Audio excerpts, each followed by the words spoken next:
بسم الله الرحمن الرحيم. هنبدأ نتكلم النهاردة إن شاء الله عن الكحة.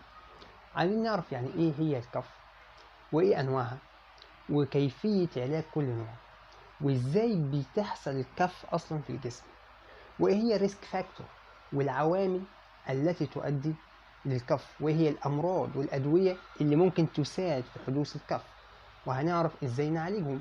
وكمان هنعرف البيشنت كونسلنج وأهم النصائح اللي هننصح بيها المريض لما يجيلنا إن شاء الله.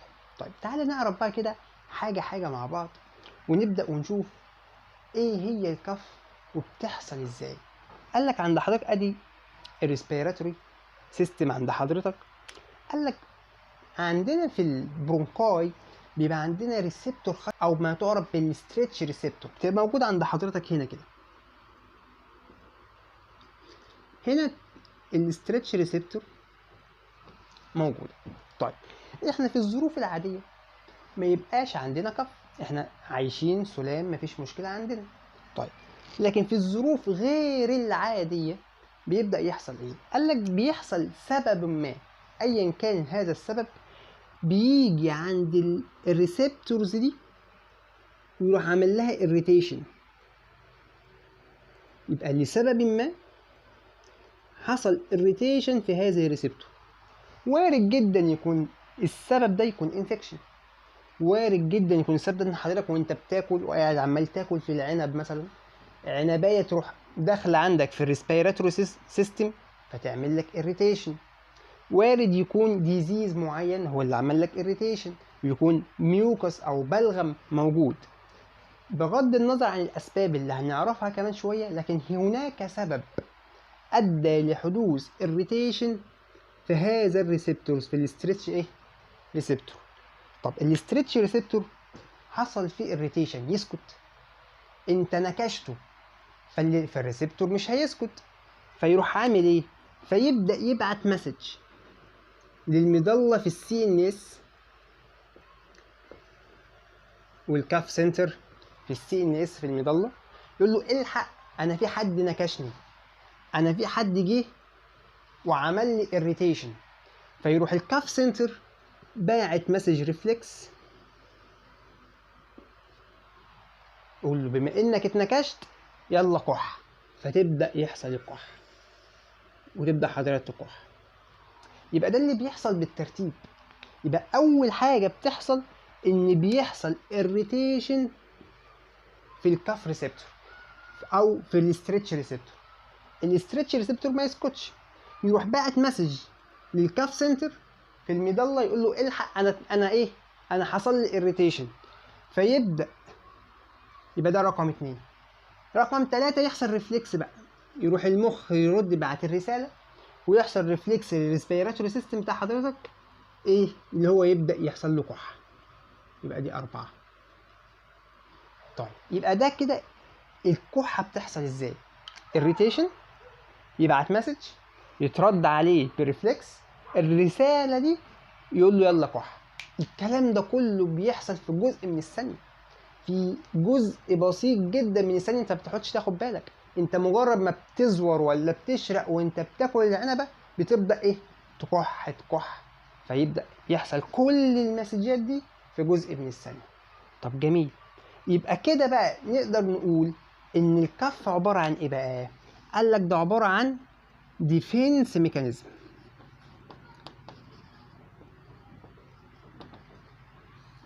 ده ديفينس ميكانيزم، ده اسلوب من اساليب الحمايه بتاع حضرتك. العنبه اللي حضرتك كلتها كان من الطبيعي والباس واي الطبيعي بتاعها ان هي تخش على الجي اي تي، تخش على الاسوفيجاس وتنزل معاك في الجي اي تي. لكن لما حصل شيء ابنورمال وهي ضلت الطريق ودخلت عندك في الريسبيراتوري سيستم، يبقى ده حاجه مش طبيعيه.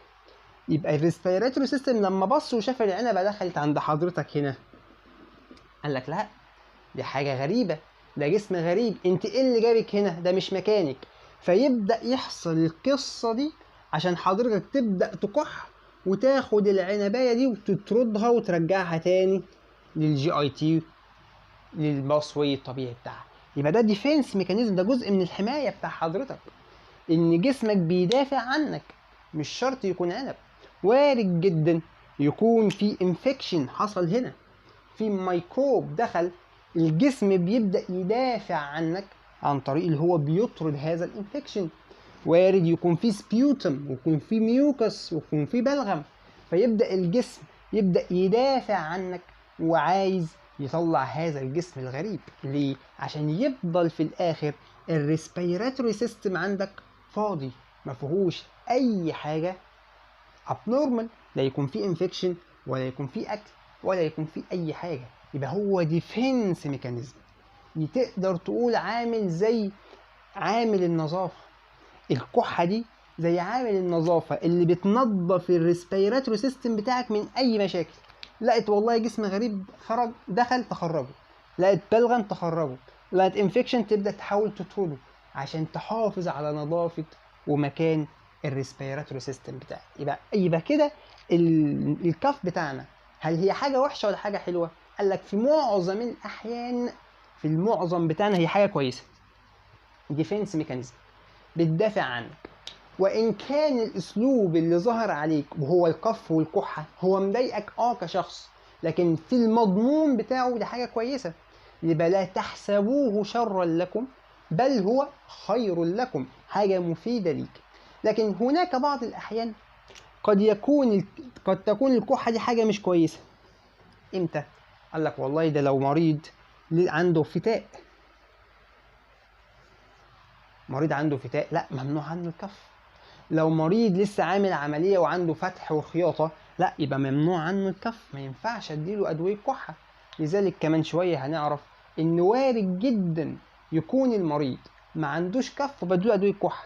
ليه؟ قالك أنا خايف يحصل له كحة عشان يكون خارج من عملية فيها خياطة، أو الراجل ده يكون عنده فتاء أو حاجة. لكن كمجمل أو كمعظم الأحيان الكف بالنسبة لي هي بتبقى حاجة كويسة. طيب إيه أسباب الكف؟ يعني ايه الحاجات التي تؤدي لحدوث الكف؟ قال لك والله اسباب كتير. مبدئيا الكف هو سيمتومز، وهو عرض لمرض معين. يعني وارد جدا يكون المريض ده مريض هارت فيلير، من ضمن اعراض الهارت فيلير الكف. فالكف الهارت فيلير احد اسباب الكف. قال لك من اشهر اسباب الكف حاجه اسمها البوست نيزل ديسشارج.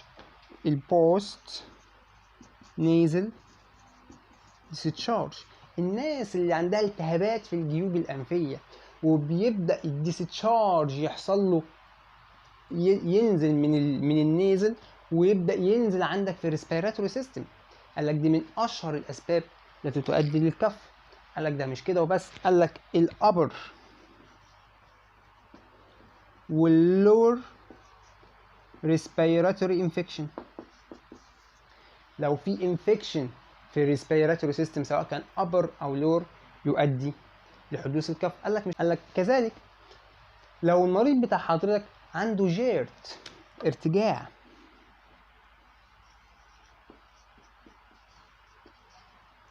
لو المريض مريض ارتجاع هتلاقي عنده كف. لكن هتميزها ازاي بقى؟ قال لك ان مريض الجيرد لما بيجيله الكف هتلاقي الكف بيجيله امتى؟ قال لك يقول لك يا دكتور ده انا لما باجي انام تبدا الكحه تمسكني، انا ببقى زي الفل وما عنديش اي مشكله، مجرد ما ابدا انام الكحه تمسكني. ليه؟ قال لك هو لما بيجي ينام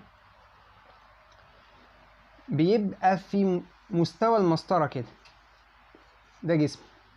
قال لك وادي الامعاء هنا اهي والاتش سي ال اهو، فيبدا الاتش سي ال يحصل له ريفلكس ويرجع لما يبدا ينام. فلما يبدا يحصل له ريفلكس لورا يبدا المريض بتاعك يكح. قال لك عشان كده المريض الجيرد لما يجي لك ويشتكي من كحه هتلاقيه يقول لك يا دكتور انا الكحه بتاعتي بتزيد لما اجي انام. ليه؟ قال لك هو لما يجي ينام يبدا الاسيد يرجع لورا فيبدا يعمل له كف. قال لك الجيرد من احد الاسباب التي تؤدي للكحه. قال لك مش كده وبس، قال لك وارد جدا يكون ده مريض ضغط والدكتور ممشيه على حاجه من عله الايس انهبيتور زي الكابوتين مثلا. علة الايس معروفة ان هي تعمل كف اللي هي بتؤدي لتراكم البراديكاينين في اللنج فيؤدي الكف. يبقى اسباب الكف كتيره ومتعدده، لكن انا لما باجي اعالج قالك انت لازم تعالج من ناحيتين، تشوف سبب الكف ايه وتعالجه او تمنعه، وكذلك بندي حاجه توقف الكف. احنا النهارده مش هنشرح الاسباب، علاج الاسباب، احنا هنشرح الحاجات والادويه التي تؤدي لعلاج الكف وازاي اللي انا اقدر اوقف الكف. طب المريض جاي لك وتلاقي يا دكتور انا عندي كحه، انت كدكتور هتتعامل معاه ازاي؟ 3 اسئله مهمين لازم تسالهم للمريض. اول سؤال هتساله نوع الكحه ايه؟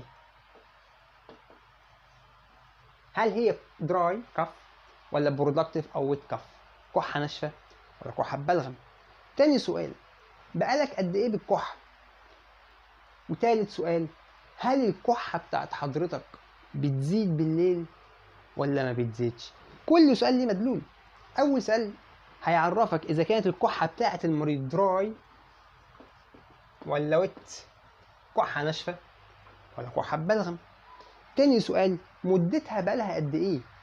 قال لك هي لو اقل من 3 اسابيع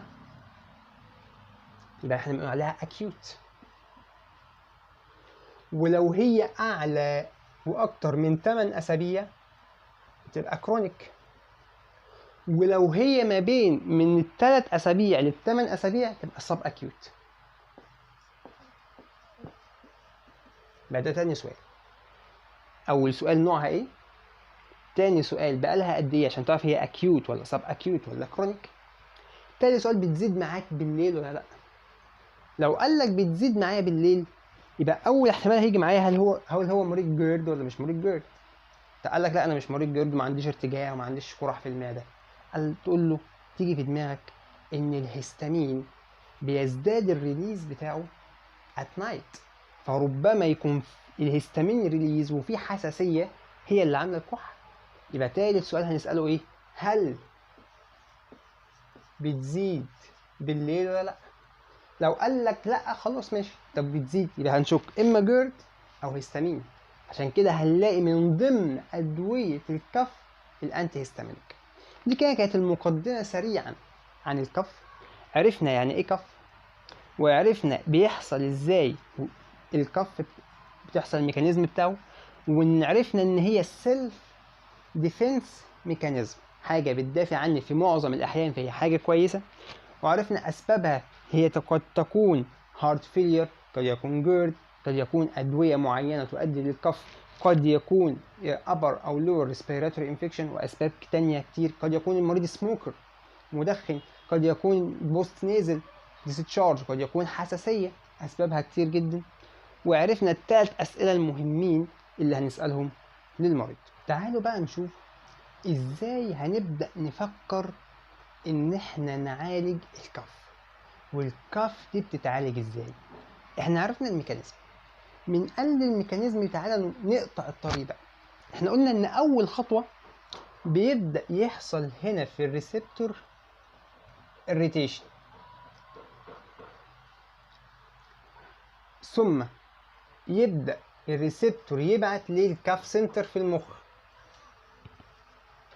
فالمخ والمضله يبعت ريفلكس، بعد كده الريفلكس ده يكون معاه مسج يقول للجسم يلا كح.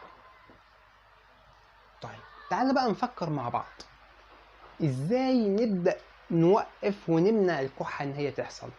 قالك اول فكرة هتيجي، قالك ما انا ممكن اثر على الريسبتور. الريسبتور ده لو انا عملت له بروتكشن وبدأت اعمل له حماية ان المادة اللي هتعمل irritation دي ما تقدرش توصل له، يبقى انا كده قطعت الطريق. يبقى خلاص يبقى انا منعت الخطوة رقم 1 اللي هي ان حصل irritation للريسبتور، فانا منعت الخطوة دي فقطعت الباسوي كله. قال لك يبقى ده احتمال من الاحتمالات. قال لك طيب في احتمال تاني، قال لك فيه. قال لك ايه رأيك لو انا رحت قاطع المسج دي، يعني حصل irritation وبعت المسج، الريفلكس بقى المسج اللي جايب اللي راجعه ومعاها الرساله يلا كح، ما رحت مانعها. قال لك يبقى ده احتمال وارد تاني. قال لك قال لك طب ايه رايك لو انا جيت على الكاف سنتر ورحت قافله، قفلت الكاف سنتر اصلا، فبالتالي مش هيبعت مسجات. قال لك يبقى دي الاستراتيجيات اللي هنبدا نفكر فيها عشان ابدا اعالج الكف. طيب احنا قلنا بقى تعالى نشوف الادويه بتاعتنا بقى. واحنا قلنا ان الكحه نوع من اتنين، اما يكون دراي كحه ناشفه، او برودكتيف او ويت كحه فيها بلغم. طيب تعالى نمسكها واحده واحده ونشوف هنعالج الدراي كاف ازاي والويت كاف ازاي، وهل في ادويه بتشتغل على الاتنين مع بعض ولا لا. ده هنعرفه كمان شويه. قالك تعال نشوف الدراي الكحه الناشفه. المريض يبدا يجي يقول لك انا عمال اكح بس ما بطلعش بلغم. يعني كحتك ناشفه؟ كحتي ناشفه يا دكتور، بس بص بحس بنار وحرقان وكحه شديده جدا.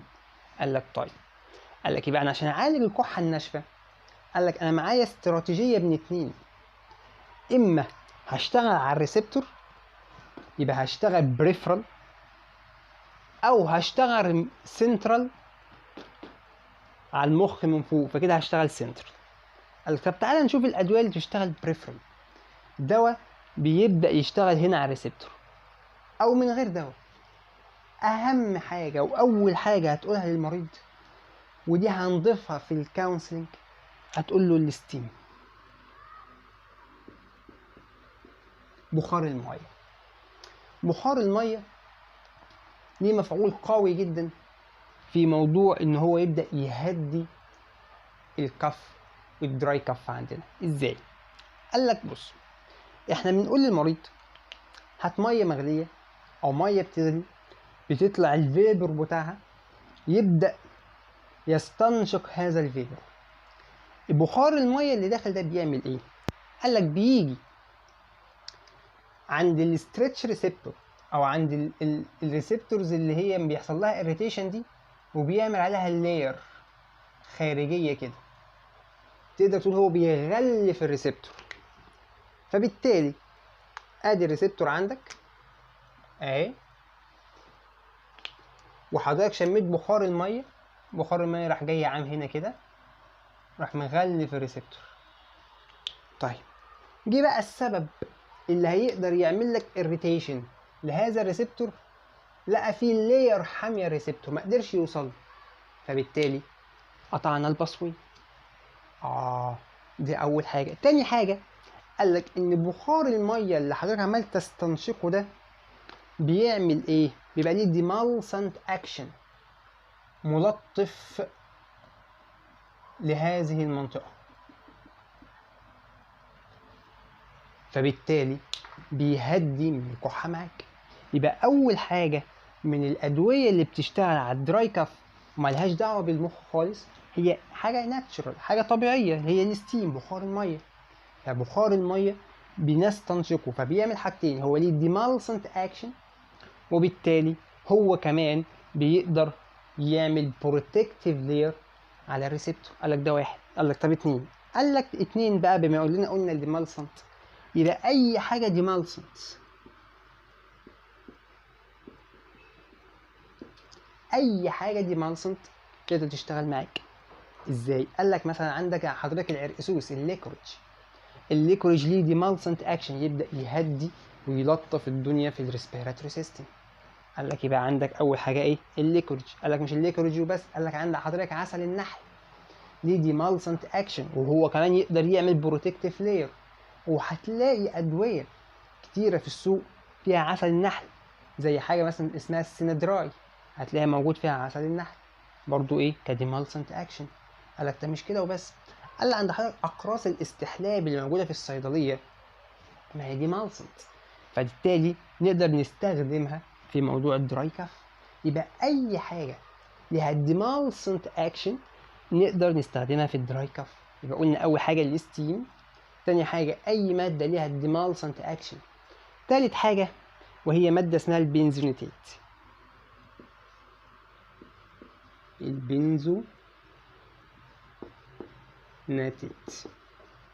قالك ان ماده البنزوناتات هي ماده مشتقة ولها chemical structure related لمادة الليدوكاين. الليدوكاين ده احنا عارفين اللي هو ايه، او الليدوكين قال لك ده مادة مخدرة، حضرتك بنستخدمه في الأسنان وبنستخدمه كلوكال على السكين. قال لك بما انه ليه structure similarity مشتق منه، قال لك فبالتالي هذه المادة بتيجي عند الريسبتور ده وتروح مخدرة الريسبتور، تخلي الريسبتور متخدر. فبالتالي لما هتيجي حاجة اللي هتبدأ تنكش الريسبتور وتعمل له irritation، هو مش هيحس. شفت حضرتك لما تبقى مخدر جلدك تيجي تشك نفسك بالدبوس، ما تحسش ليه؟ جلدك متخدر. هو ده نفس اللي بتعمله المادة دي، بتروح على الريسبتور تخدر الريسبتور، فالريسبتور تيجي بقى الحاجة تنكشه وتعمل له irritation، ولا الهوا يا تزق فيه ما يستجيبش، تحسه بقى عامل زي هريدي في فيلم مرجان أحمد مرجان. فهو كده عايش في كل واحدة، ليه؟ اتخدر خلاص. طيب يبقى ده اللي بتعمله بينزونيتيد.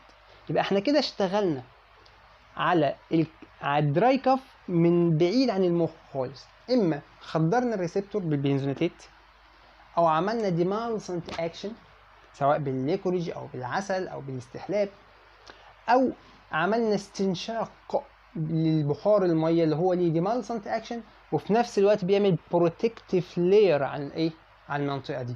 كذلك الديمالسنت برضو بيعمل بروتكتيف لاير على الريسبتور، والبنزونيتيد بيخدر لك الريسبتور. قال لك طب ده كده لو هشتغل بريفرال.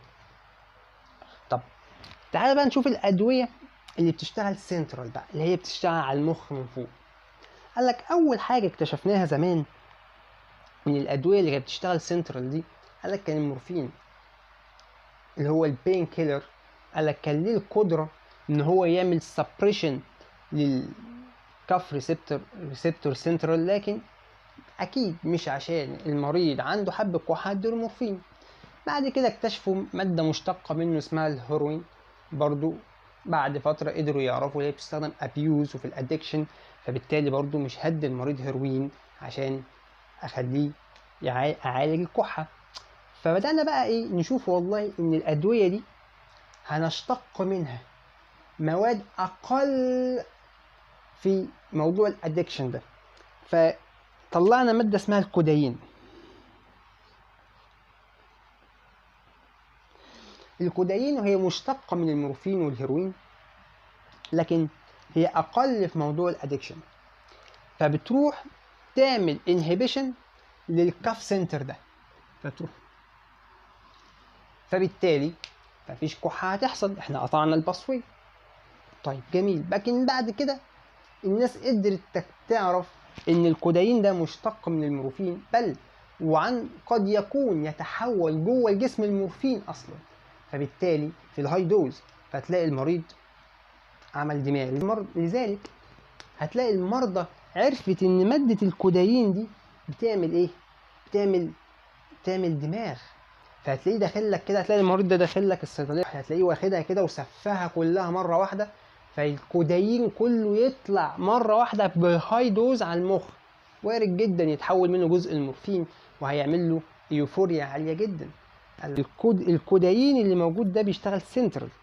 قال لك مش كده بس، الكودايين بيعمل انهبيشن للكاف سنتر، وبيعمل كمان انهبيشن للريسبيراتوري سنتر. فتلاقي الشخص اللي خد الكودايين او وسفها كلها مره واحده بهاي دوز مش قادر ياخد نفسه. ليه؟ قال لك اللي حصل انهبيشن للريسبيراتوري سنتر، بجانب الجزء اللي قد يتحول من كودايين لمورفين فيعمل له احساس الايفوريا والانشكاح. لذلك الناس عرفته بسهوله، فقلنا لا، احنا نجيب ماده ثانيه ونشتق ماده جديده تقدر تعمل انهبيشن للكاف سنتر وما يبقاش ليها تأثير للإيوفوريا عشان ما يستخدمش في الأبيوز وفي الأدكشن. فجبنا مادة اسمها إيه بقى؟ الديكسترو ميثورفان. مادة الديكسترو ميثورفان هي مادة مشتقة من الكودايين، ولكن هي أقل في السايد افكت بتاعته في السي ان اس من الكودايين. يعني تأثيره على الريسبيراتوري سنتر في الانهبيشن اللي كان بيعمله الكودايين أقل، تأثيره في الإيوفوريا والانشكاح اللي كان بيعمله أقل، ومع ذلك لا زال يحتفظ بقدرته إن هو يروح على الكاف سنتر هنا ويعمل له انهبيشن. يبقى أنا خدت الحاجة الحلوة اللي هو بيعمل إيه؟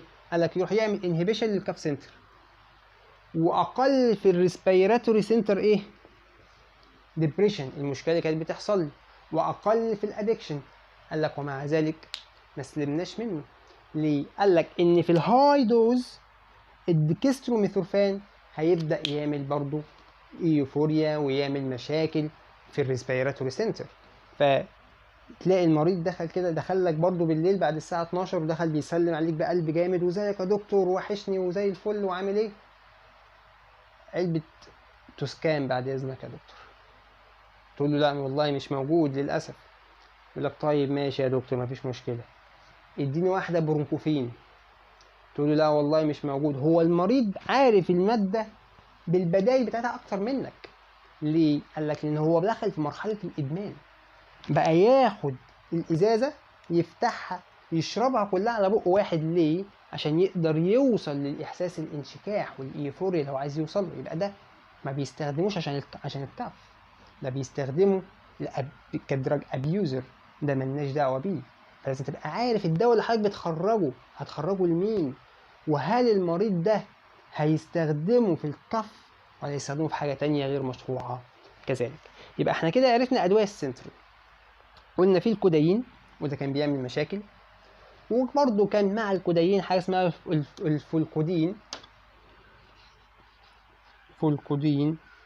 برضه، لكن وان كان بعد كده جبنا الحاجات الديكستروميثورفان اشتقناها منه أقل. يبقى احنا كده خدنا الكودايين والفولكودين والديكستروميثورفان كسنترال. قال لك ودي كانت الاولد دراج، الادويه القديمه اللي كنا بنستخدمها. حاليا في الماركت عندنا ادويه كتيره بس ما فيهاش الادويه دي. قال لك يعني حضرتك لما تيجي تنزل سوق العمل هتلاقي في دواء افكتيف جدا بيجيب مفعول مع الناس اسمه الكولوبريستين. قال لك ده موجود في السوق في حاجه اسمها النوتوسيل. قال لك النوتوسيل ده من الادويه اللي بتشتغل سنترال، تعمل انهبيشن للكاف سنتر، وافكتيف جدا وما بيعملش ادكشن. هو نون اوبيويد بقى، نون اوبيويد، مش مشتق من الاوبيويد اصلا. يبقى دول كانوا مشتقين من الاوبيويد، دول نون اوبيويد. قال لك طيب هتلاقي في دواء تاني اسمه الليفو درو بروبازين، ده موجود في دواء اسمه التوسيستوب، برضو دواء بيشتغل سنترال اللي هو يبنى انهبيشن للكف. قال لك كمان هتلاقي في ماده اسمها البيبازيتيت، ده هتلاقي موجوده في السيليكون، ده برضو بيشتغل سنترال. كمان هتلاقي دواء اسمه البنتوكسي فيرين، ده هتلاقي موجود في دواء اسمه الكابيلا، برضو بيستخدم سنترال. يبقى دي بقى الادويه الجديده اللي هي بتستخدم في الكف، بتعمل انهبيشن للكاف سنتر، زي الكولوبريستين والليفودروبروبازين والبيبازيتيت والبنتوكسيفيرين، وكمان في البنزوناتيت.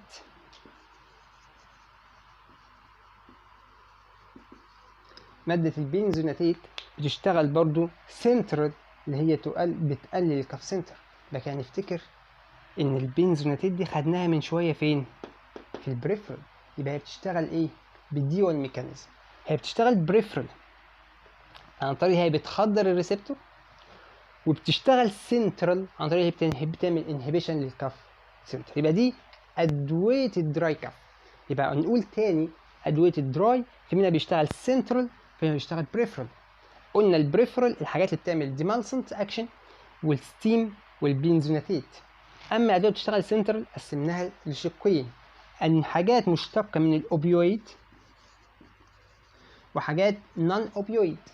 الحاجات اللي مشتقه من الاوبيويد في حاجات فعلا كانت بتستخدم في الادكشن زي المورفين والهيروين، وبعد كده اشتقينا منهم الكودايين. بعد كده جبنا حاجات اقل شويه في السايد افكت وفي الادكشن، فجبنا منه الديكستروميثورفان.